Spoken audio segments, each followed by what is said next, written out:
किसी भी परिपथ में आराम से कापी पर नोट करते रहो, समझते रहो। किसी भी परिपथ में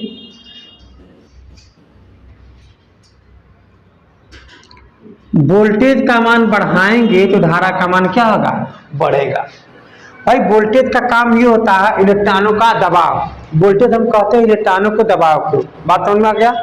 इसका मतलब यहाँ पर जब हम इलेक्ट्रॉनों को दबाव को बढ़ाएंगे तो धारा क्या होगा, बढ़ेगा। शुद्ध भाषा में ये समझेंगे कि वोल्टेज जब बढ़ाते हैं तो धारा जब बढ़ेगा तो इसको कहते हैं वोल्टेज समानुपाती होता है धारा के। इसका मतलब बाबू ये हो गया यहाँ पर कि V इक्वल टू में यहाँ पर R यहाँ पर हो जाएगा आपका ये I, ठीक है ना। जो इसका मतलब ये हो जाएगा R नियतांक होता है क्या, जिसको हम लोग प्रतिरोध कहते हैं।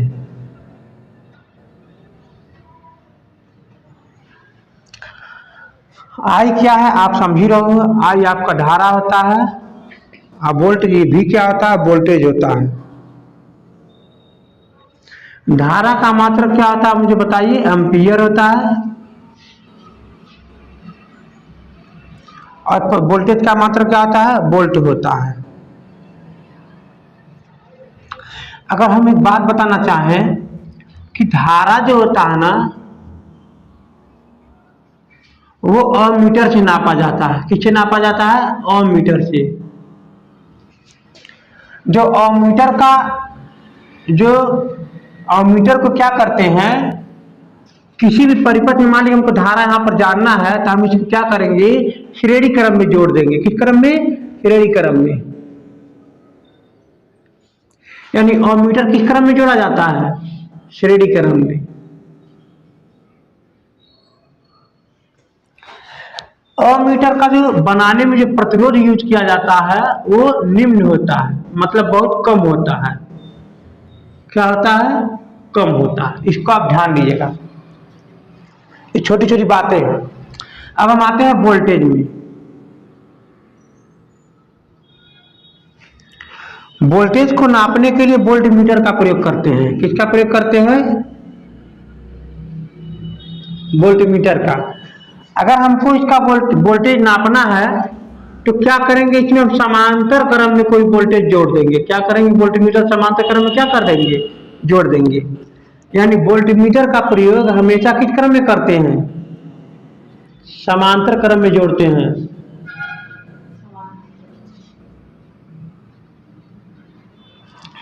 ठीक है ना। लेकिन जब वोल्ट मीटर बनाया जाता है तो इसमें यहाँ पे देखो प्रतिरोध कम वाला यूज किया जाता है। अब वोल्ट मीटर को क्या करते हैं, ज्यादा प्रतिरोध का यूज करते हैं। मतलब क्या होता है, ज्यादा प्रतिरोध होता है वोल्ट मीटर में। ठीक है ना। ये छोटी छोटी बातें थी, ये समझ लो। अब इसके बाद हम आगे आते हैं यहाँ पर। अब हम लोग VI ग्राफ के बारे में जानते हैं ना, ये क्या होता है यहां समझो। यहां पर जो आपका ये V इक्वल टू में जो I R यहाँ पर है, यहाँ पर रखेंगे V इक्वल टू में I इंटू में R। तो आप एक काम करोगे, R बराबर लिखोगे यहाँ पर ये V बाई में I। हम सभी जानते हैं कि V में क्या होता है, ये वाला ऊपर है इसका मतलब लंब, इसको मान लीजिए आप आधार। तो उस कंडीशन में ये क्या बन जाएगा, tan का बन जाएगा। तो आप इसको ऐसे समझेंगे, लंब वाला मतलब क्या आ जाएगा, V हो जाएगा, I का मतलब ये आधार हो जाएगा। तब यहाँ पर जो होता है ना रिजल्टेंट में tan थीटा होता है। tan थीटा मतलब क्या होगा, V बटे में I। तो अगर यहाँ से कोई रिजल्टेंट जाता है तो यहाँ पर tan थीटा लगा दोगे तो यही जो मान होता है ना वो आपका R होता है, जो इसको आप tan थीटा यहाँ पर क्या करोगे, बोलोगे।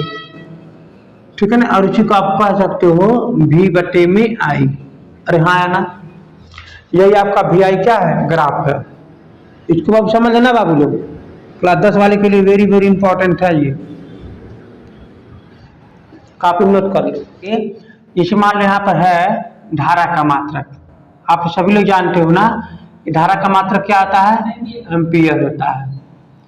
तो क्या और भी कुछ होता है बताओ। धारा का मात्रक और भी कुछ होता है। धारा जो होता है आई इक्वल टू में क्यू बाई में टी होता है। क्यू मतलब क्या, आवेश, आवेश होता है। और टी बाई मतलब क्या, समय। तो आवेश का मात्रक कूलाम और इसका मतलब पर सेकेंड, यानी धारा का मात्रक और क्या हो सकता है बताओ, कूलाम पर सेकेंड। ठीक है ना, कूलाम पर सेकेंड। यानी आप ये बात समझ गए धारा का। अब मात्रक मानिए वोल्टेज का पूछा है यहाँ पर, ये वोल्टेज का, वोल्टेज का मात्रक क्या होता है, वोल्ट होता है। क्या और भी कुछ लिख सकते हो वोल्टेज का मात्रक विभव में? भाई अगर एक उदाहरण देकर के समझें आप, मतलब क्लास 12 में जाओगे ना तो विभव का मात्रक एक और आपको मिलेगा। विभव का मात्रक क्या मिलेगा कि इतने आवेश पर किया गया कार्य यहाँ का विभव कहलाता है। इसका मतलब ये क्या है, जूल, जूल प्रति कूलाम। यानी जूल प्रति कूलाम क्या होता है, एक विभव के मात्रक के बराबर है। ठीक ना, ये आप आगे पढ़ोगे, अभी आपको परेशान नहीं होना है। चलो अब हम लोग आगे आते हैं कंसेप्ट में। कंसेप्ट में है आपका पहला नंबर पे प्रतिरोध। ये क्या है यहाँ पर, ये प्रतिरोध। तो मैं कहना क्या चाह रहा हूं आपको ये समझना है। मान लीजिए कोई एल लंबाई का तार है, ठीक है, और यहाँ पर अनुप्रस्थ काट का क्षेत्रफल ए है, ठीक है। और मान लीजिए यहाँ पर जो चालक है, जो ये हमारे ये चालक है, ये चालक कुछ भी ले सकते हो, जैसे कि जो धातु में हो, जो क्या हो, धातु। और धातु का ले लो तो बड़ी बात नहीं है, धातु ले लेते हो तो इसका जो प्रतिरोधकता है, जो प्रतिरोधकता है, इसको आप दिखाओगे किसी रो से। समझना मेरी बात को, कैसे दिखाओगे, रो से। इसका मतलब ये हुआ कि आप यहाँ इतना बात को समझेंगे कि जो प्रतिरोध होता है वो आपका समानुपाती होता है लंबाई से। बात ध्यान से समझिएगा, अगर लंबाई बढ़ाएंगे तो प्रतिरोध भी बढ़ेगा, लंबाई घटाएंगे तो प्रतिरोध भी घटेगा, समझना। लेकिन अब क्या होता है, जो प्रतिरोध जो होता है बीट कर्मानुपाती होता है अनुप्रस्थ काट के क्षेत्रफल से। बात को समझना है, यानी इसका मतलब क्या हुआ, अगर ये क्षेत्रफल कम होगा, अगर क्षेत्रफल कम होगा, यानी क्षेत्रफल अगर कम होगा, ऐसे समझिएगा, अनुप्रस्थ काट का क्षेत्रफल, ये एक क्या है, अनुप्रस्थ काट क्षेत्रफल। इसको इंग्लिश में कहा जाता है क्रॉस सेक्शनल एरिया।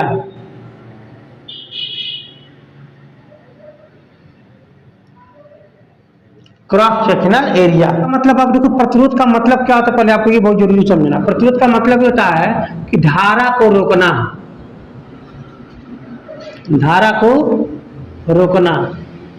अच्छा, जब ये, अब ध्यान देखिएगा, मान लीजिए ये कोई पतला तार है, ठीक है, और ये कोई क्या है, कोई मोटा तार है, ठीक है।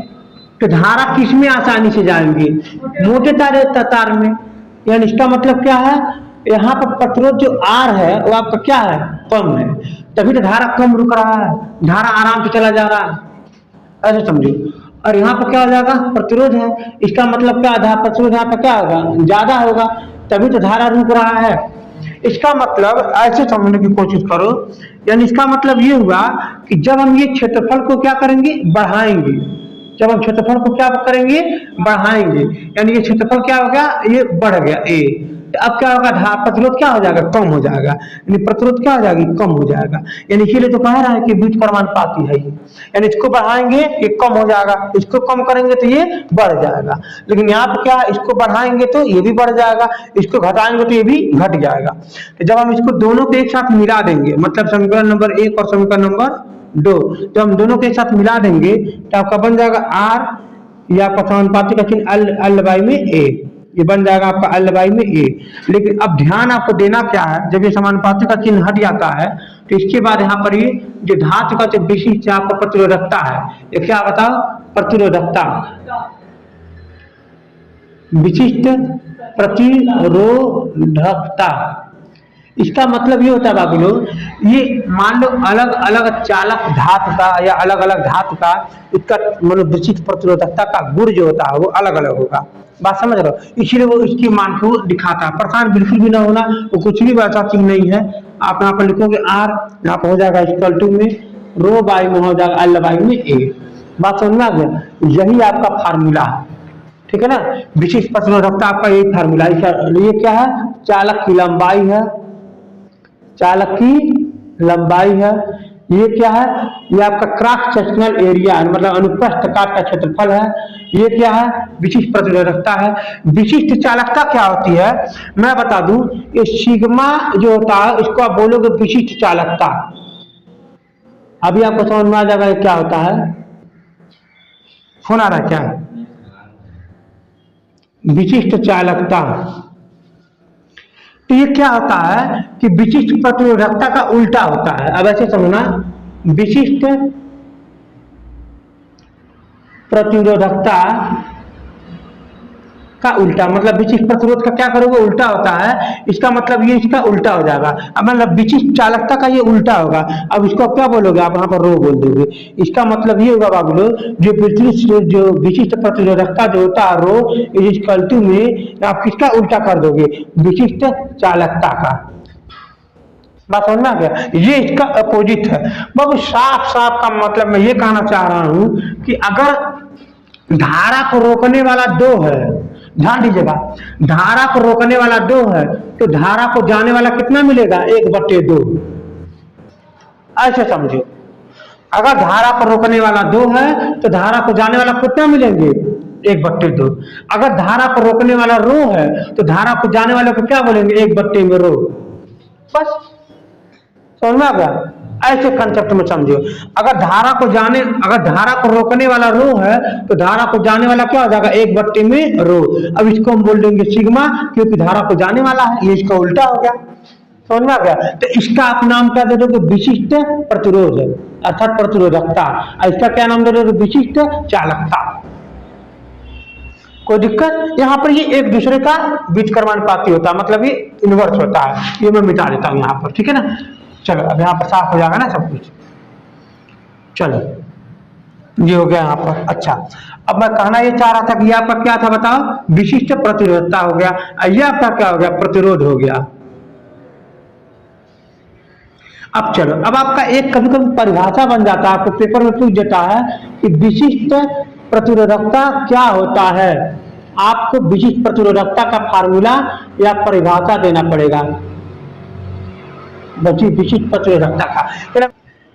आप जैसे कि पता है कि विशिष्ट प्रतिरोध जो होता है ये आपका कैपिटल R इक्वल टू में रो एल बाई में ए में आपका जो रो होता है वो आपका क्या है, विशिष्ट प्रतिरोध कहलाता है। बोलो बात सही है ना। तो हमको क्या करना है, विशिष्ट प्रतिरोध का परिभाषा देना है। विशिष्ट प्रतिरोध का परिभाषा देने के लिए आप क्या करोगे, एल और ए को दोनों को इधर कर दीजिए, तो ए ऊपर चला जाएगा, एल नीचे आ जाएगा। इसका मतलब ये होगा कि आर इंटू में ए फिर अपान में क्या हो जाएगा, एल, इक्वल टू क्या हो जाएगा, रो। बोलो बात सही है ना। तो हमको किसका परिभाषा देना है, विशिष्ट प्रतिरोधकता का।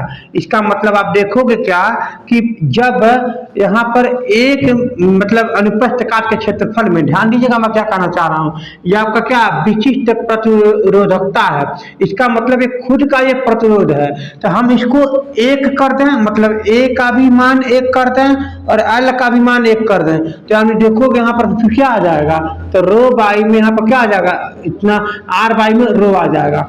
यानी उस कंडीशन में ध्यान दीजिएगा, जब हम ए का मान भी 1 कर दें और एल का भी मान भी 1 कर दें, तो उस कंडीशन में जो आर जो प्रतिरोध रहेगा वो हमारा क्या कहलाएगा, विशिष्ट प्रतिरोध कहलाएगा। आप खुद देखो ये विशिष्ट प्रतिरोधकता के बराबर हो जा रहा है उसका प्रतिरोध। मैं ये कहना चाह रहा हूं कि अगर मेरे पास कोई ऐसा चालक है जिसका लंबाई कितना है, 1 मीटर है, इसका लंबाई कितना है, 1 मीटर है और इसका अनुप्रस्थ काट का क्षेत्रफल भी 1 मीटर स्क्वायर है। भाई अनुप्रस्थ काट का क्षेत्रफल क्या होता है, 1 मीटर स्क्वायर है। तब उस कंडीशन में जो हमारा ये आर रहेगा वो हमारा क्या कहलाएगा, विशिष्ट प्रतिरोधकता कहलाएगा। बात समझ में आ गया? आप इसका परिभाषा ये दे लोगे। अगर आपसे कोई पूछे बाबू इसका मात्रक क्या होगा, तो आप बोलोगे क्या कि विशिष्ट प्रतिरोध का जो मात्रक होगा आप यहाँ से निकालोगे। यानी इसका मात्रक क्या लिखोगे, आप यहाँ पर ओम लिखोगे। ये क्या है, क्षेत्रफल। क्षेत्रफल का मात्रक क्या होता है, मीटर का स्क्वायर। और नीचे लंबाई, लंबाई का मात्रक क्या होता है, मीटर। यानी 1 मीटर ये क्या हो जाएगा, कैंसिल हो जाएगा। तब आप कह सकते हो कि ओम मीटर जो है आपका विशिष्ट प्रतिरोधकता का मात्रक हो गया। आप क्या कह सकते हो बताओ, ओम और ये मीटर। ओम मीटर क्या है बताओ, ओम मीटर क्या है, विशिष्ट प्रतिरोधकता का मात्रक है। समझ में आ गया? तो अगर आप ये भी एक लंबाई है तो लंबाई की जगह कहां पर सेंटीमीटर भी तो दे सकता है। तो इसका मतलब ओम सेंटीमीटर भी क्या है, विशिष्ट प्रतिरोधकता का मात्रक है। कोई दिक्कत यहाँ पर किसी को नहीं है? चलो अब यहाँ देखो ऊर्जा के बारे में। और हम सभी जानते हैं कि ऊर्जा का संबंध हमारे यहाँ कार्य से है, सबके जगह है। ऊर्जा का संबंध किससे है, कार्य से है। तब मान लीजिए आपका ये भी विभव जो होता है ना, इतने आवेश पर किया गया कार्य इसके आपको बराबर होगा। ये मैंने अभी भी समझाया भी है, इसके बारे में थोड़ा बताया भी है। इसका मतलब ये हुआ कि अगर आप W बराबर निकालोगे तो आपका क्या आ जाएगा, V इंटू में Q हो जाएगा। अरे हाँ है ना, W बराबर क्या निकालोगे, V इंटू में Q हो जाएगा। और हम सभी जानते हैं कि जो आपका जो Q है, आपका क्या है, आवेश है। अरे आपका V क्या है बताइए, वोल्टेज है। अभी आपका क्या है, वर्क है। वर्ग कहो या आपका यहाँ पर ये ऊर्जा कहो, जो एनर्जी कहो, ठीक ना, दोनों आपका क्या है, बराबर उठा लेगा यहाँ से लिमिट कंसेप्ट में। अब आप देखोगे क्या कि भी आई इक्वल टू क्या होता है, जरा मुझे बताओ, आई इक्वल टू क्या होता है, आई क्यूब आई में टी होता है। आप यहाँ से इसका मान यहाँ पर मल्टीप्लाई कर देंगे तो क्यू इक्वल टू क्या होता है, आई इंटू में टी। अब आप करो तो क्या करो बाबू कि यहाँ पर आप ये क्यू इक्वल टू में आई टी जो है ना, आप यहाँ पर इसको रख सकते हो। यहाँ पर जैसे आप रखोगे तो फिर आपका क्या आ जाएगा, W बराबर में पहले से यहाँ पर ये V है इंटू में, और Q की जगह क्या रख दोगे, I इंटू में T। समझ गया? यानी अब कोई परिपथ जो है, मान लीजिए कोई परिपथ जो है, मान लीजिए हमारे पास कोई परिपथ है यहाँ पर, ठीक है, कोई परिपथ है यहाँ पर 12 वोल्ट का विभव दे करके यहाँ पर 6 ओम का प्रतिरोध है। यहाँ पर कितना धारा प्रवाहित होगा, जरा मुझे बताओ। आई इक्वल टू क्या होता है, आई इक्वल टू में बताओ V अपान में R होता है ना, आई इक्वल टू में V अपान में R। तो V का मान कितना है 12 और R का मान कितना है 6। जब आप इसे कट कर दो कितना जाएगा, 2 एम्पियर। इसका मतलब यहाँ पर कितना जाएगा, 2 एम्पियर के यहाँ पर ये धारा हो जाएगा। अगर हम इसे कहें कि अगर इसको 10 मिनट तक के लिए चलाया जा रहा है, क्या क्या जा रहा है, 10 मिनट के चला जा रहा है, तो कितना ये कार्य करेगा, कितना क्या करेगा, कार्य करेगा। तो आपको खुद ही फार्मूला पता है कि W इक्वल टू में V I और ये T। तो V का मान कितना है बताओ, 12 वोल्ट। I का मान कितना है जरा बताओ, 2। आप T का मतलब कितना है, 10 मिनट। तो 10 मिनट को क्या करोगे, T के समय के सेकंड में बदल दोगे। यानी 10 मिनट का मतलब क्या हो जाता है, 10 गुणे में 60 सेकंड हो जाएगा। तो आपको सेकंड में कन्वर्ट कर देना है। तो आप क्या लिख दोगे वहां पर, 10 गुणे में 60। तो आप उसको जब मल्टीप्लाई कर दोगे तो आपका कितना हो जाएगा, 12 दुना 24, 24 से 6 का गुणा कर देना, यानी 24 गुणे में 10 गुणे में 6। जब इसको गुणा कर दोगे तब कहाँ पर, अच्छा हाँ 60 भी है, बहुत बढ़िया। इसका मतलब कितना आ जाएगा, 14 इतना, फिर यहाँ पर कितना आ जाएगा, इतना जूल हो जाएगा। समझ में आ गया? ये छूट जाता, कोई बात नहीं है, हमको 60 मिनट, हम 60 का गुणा करने के उठा रहे। तो चलो, तो इसका मतलब क्या हो जाएगा, इतना जूल ये कार्य करेगा। ये परिपथ की बात है। लेकिन आपको मैं बता रही 10 मिनट मैंने दे दिया था क्वेश्चन में, किला 5 सेकेंड 20 सेकेंड इतना ही दे देता है, कभी घंटा में दे देगा, क्या करोगे, तो किलोवाट घंटा में आएगा था। चलो इतना हो गया, ठीक है ना। आप इसको कन्वर्ट कर देना। अच्छा, अब आपसे कोई पूछे कि कितना हीट उत्पन्न करेगा, क्या पूछ सकता है पर, ये कितना हीट उत्पन्न करेगा, तो कितना हीट उत्पन्न करेगा उष्मा आपको बताना है, ठीक है। तो नियम ये कहता है बाबू, नियम ये कहता है कि 4.2 जब ये जूल कार्य करेगा तो 1 कैलोरी उष्मा प्रवाहित करेगा।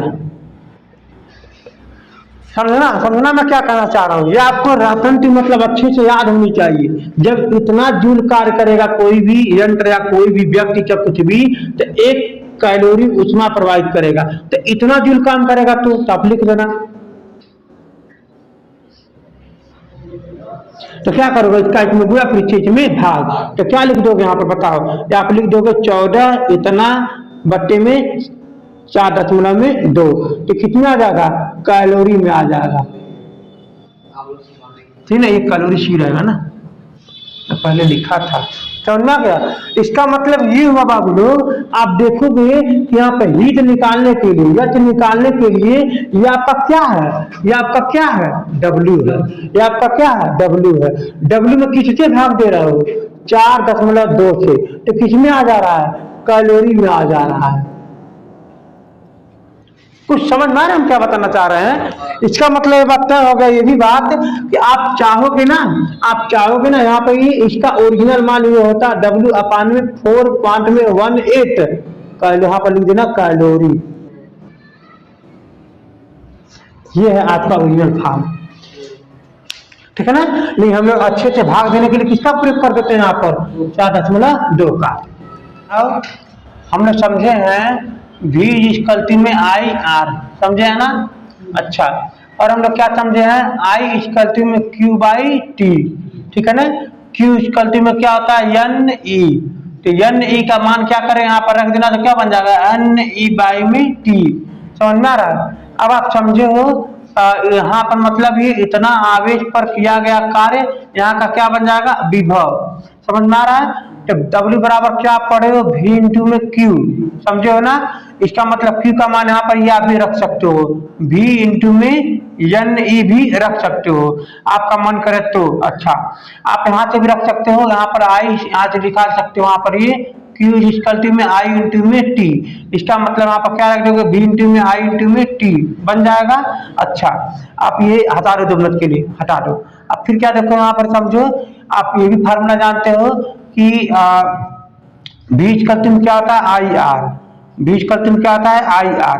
तो आप ये मान यहाँ पर रखो, यहाँ पर जब रखोगे तो V बराबर क्या होगा, I इंटू में R, और फिर पहले से भी I यहाँ पर T है, कि 2 बार I मिलके क्या बन जाएगा, I² RT।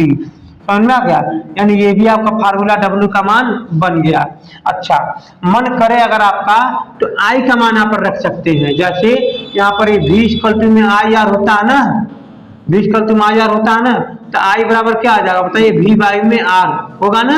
आप यहाँ पर V में R भी रख सकते हैं। तो V यहाँ पर पहले से है एक, और इसके बाद यहाँ पर फिर क्या रखोगे, I का मान क्या रखोगे, V में R फिर इंटू में T। आप देखोगे कि V 2 बार हो गया, इसका मतलब V² अपान में R इंटू में T। इसका मतलब बाबू ये हुआ कि W का आप जो फार्मूला लिख रहे हो ना, वो 2-3 फार्मूला है, V इंटू में Q, इसके बाद में क्या हो जाएगा बताओ, VIT, इसके बाद क्या हो जाएगा जरा बताओ, I² RT, इसके बाद जरा बताओ V² अपान में R इंटू में T। ये सभी फार्मूला किसका है, W का ही है। जैसा मन वैसा, जहां जो जैसा रहेगा वैसा हम लगाएंगे उसका। बात समझ में आ गया। ये सभी इतना फार्मूला आपको पूरी तरह से दिमाग में हमेशा हमेशा रहना चाहिए, इसको नोट कर लो। एक होता है शक्ति, शक्ति बराबर क्या होता है जरा मुझे बताओ, कार्य बट्टे में समय। तो यहाँ पर बाबू देखो, कार्य ये है आपका कार्य, अगर ये कार्य है तो कार्य का फॉर्मूला क्या है, VIT है, चाहे VQ लिखो, लेकिन हम लिखेंगे क्या लिखेंगे, VIT। तो क्या हो जाएगा यहाँ पर बताओ, कार्य का फॉर्मूला क्या लिखेंगे, W। यहाँ पर क्या कार्य का मतलब क्या होता है बताओ, W अपान में T। इसका मतलब क्या हो जाएगा, VIT अपान में क्या हो जाएगा, T। तो T से T कैंसिल हो जाएगा, शक्ति किससे दिखाते हैं, P से। P बराबर क्या हो जाएगा, VI। आपको मान कर VI कहाँ से आया हुआ है। अब जब मालूम चल गया VI कहाँ से आया है, तो आप ये भी जान लो, यहाँ पर आप V बराबर क्या है, I इंटू में R होता है ना, यहाँ पर रखो। और जब रखोगे तो आपका क्या बन जाएगा, P बराबर क्या बन जाएगा बताओ, I इंटू में R इंटू में I। इसका मतलब I² R। क्या बन जाएगा बताओ भाई। यहाँ पर भी का मान क्या रखोगे, आई आर रखोगे, और फिर यहाँ पर पहले से भी आई है तो दोनों का गुणा कर देना, आई आई का, आई स्क्वायर आर हो जाएगा। अच्छा हमारे मन में आया तो आई बराबर में वी वाई में टी रख दो, सॉरी वी वाई में आर रख दे, तो यहाँ पर क्या आ जाएगा जरा बताओ, वी आई बराबर वी वाई में आर, इसका मतलब पी बराबर क्या आ जाएगा, वी पहले से है और आई की जगह क्या रख देंगे, वी अपान में आर, तो क्या बन जाएगा वी स्क्वायर अपान में आर। बाबू ये पावर का ये जितना फार्मूला बताया हूँ ये शक्ति का है, ये फार्मूला सभी और ये फार्मूला सभी आपको याद होनी ही चाहिए।